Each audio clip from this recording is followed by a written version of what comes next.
What's up everybody, this is Saber and welcome back to StarMade Station Reviews. Now in case you aren't yet familiar, in case you've missed the other 2-3 episodes, I've already lost track of how many I've done. Anyway, in case you haven't seen any of these yet before, what I'm basically doing is I'm reviewing different stations which are all being submitted to the official StarMade station building contest, which all of these stations will be in the running to be selected for actually being put into the game as default NPC stations. So without further ado, this is the Trading Guild Outpost RC1, which was created by Dalmont. So Dalmont, in case some of you don't know, is a very experienced builder who I happen to be good friends with from the Mushroom Fleet server, and I've always enjoyed his work, and this is no exception, because this is a pretty, well, a pretty station. It's got a lot of nice features on the outside, but it's also got some really cool stuff on the inside. So I'll go ahead and do some cinematic shots here, and then we're going to go ahead and head inside. First though, I do want to point out some of the details on the exterior, just to get a nice quick view on these. We got a pretty nice satellite dish up here, which obviously it's not effective or working, but then even some of the other stuff, like look at how he actually connects these. He doesn't just do, you know, a couple strands out here, but it actually looks like it has hinges and like it folds out, and everything could be kind of collapsed and controlled. Same thing goes with some of these larger panels down here towards the bottom, just past the hangers here. All of these look like they have hinge pins in them. Everything looks like it's mobile. I mean, this is just some great attention to detail, and that's just the kind of stuff that Dalmont does pretty much on the regular.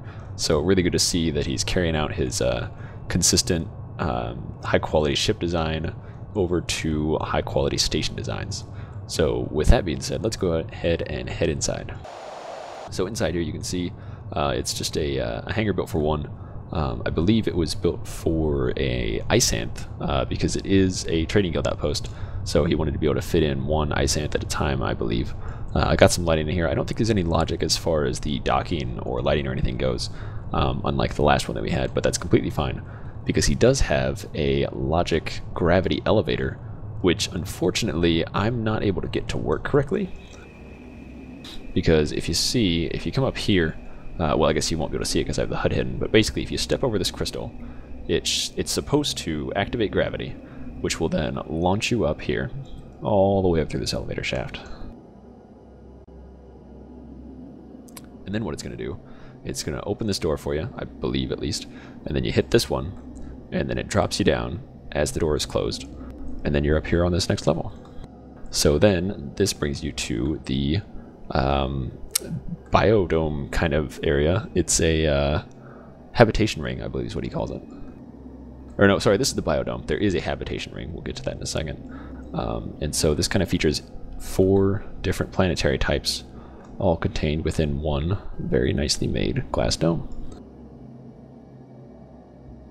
So there isn't a whole lot to the interior. I mean, there's it's very well made what is here, but as far as just sheer content quantity, there's not a ton to it. I believe these are just support beams going up here, but it gives you a nice view of the habitation ring, which we will go ahead and head to right now.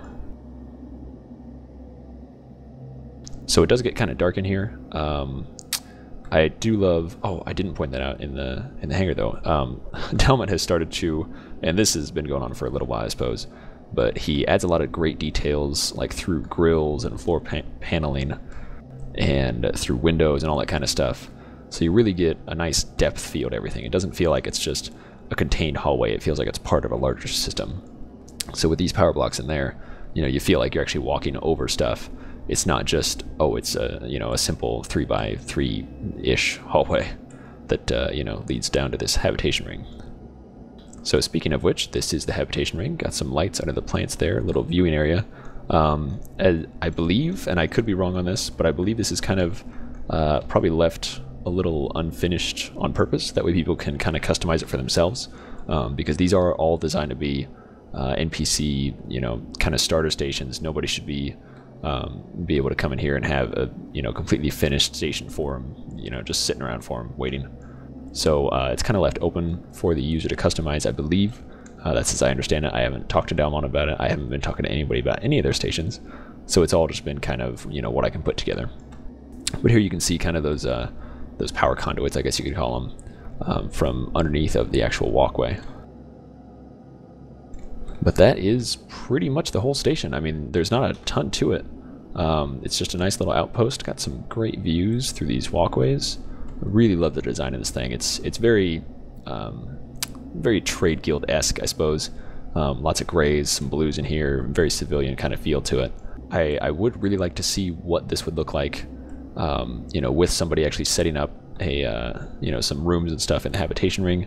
But you know, that's completely up to the end user. So that will be that will have to wait to be seen, I suppose. So I'm going to go ahead and kind of jog around here on the desert, even though I wasn't able to find a gravity block. I don't know if there is one on the main level. And like I said, there's, for some reason it isn't working for me. His logic gravity doesn't seem to work. I don't know if it's just me or if it's something with the export. I'm not entirely sure. But I'm going to go ahead and show you how this would be done again. So if you wanted to go down, basically all you have to do would be jump up, and then it hits the area trigger, and then you just fall straight down through this gravity elevator again, going all the way back down to the hangar. And if you look down below there, that is exactly what I was talking about, with that, you know, nice depth to everything, because, you know, you can't get down to this, but it's there and you can see it, so it feels like there's even more of a station that you can't access, which, I mean, makes sense because an actual station would have that. You know, you're not going to have access to everything. Maybe there's some like engineered ductways that would go down there, but you know, it's not going to be available to every single person that can walk in the hangar, you know. So yeah, this has been the Trading Guild Outpost RC1 by Dalmont. I'm going to go ahead and fly out of here. And yeah, like I said, really enjoy seeing newer stuff from Dalmont. He doesn't do a lot of stations, or at least he didn't used to. I believe he's been working on quite a few now that this contest has become available. But really liking what he's got here. And it really lends itself to the Trading Guild style and kind of feel. You know, it's not big militarized kind of a station. It's just kind of an outpost sitting way out here in deep space. So with that being said, I'd like to go ahead and thank you guys for watching and continuing to support the series. The contest ends on Tuesday, so in 2 days, I believe it is.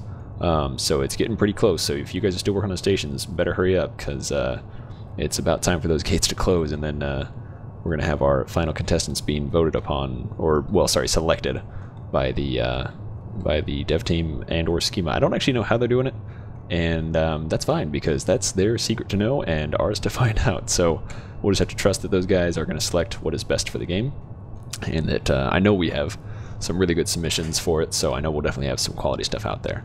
But yeah, anyway, thanks again for watching. Hope you guys have enjoyed everything, and hope you continue to enjoy it. And if you have any suggestions, please feel free to leave them down below. But other than that, that's about everything from me. So thank you again, and have a good one.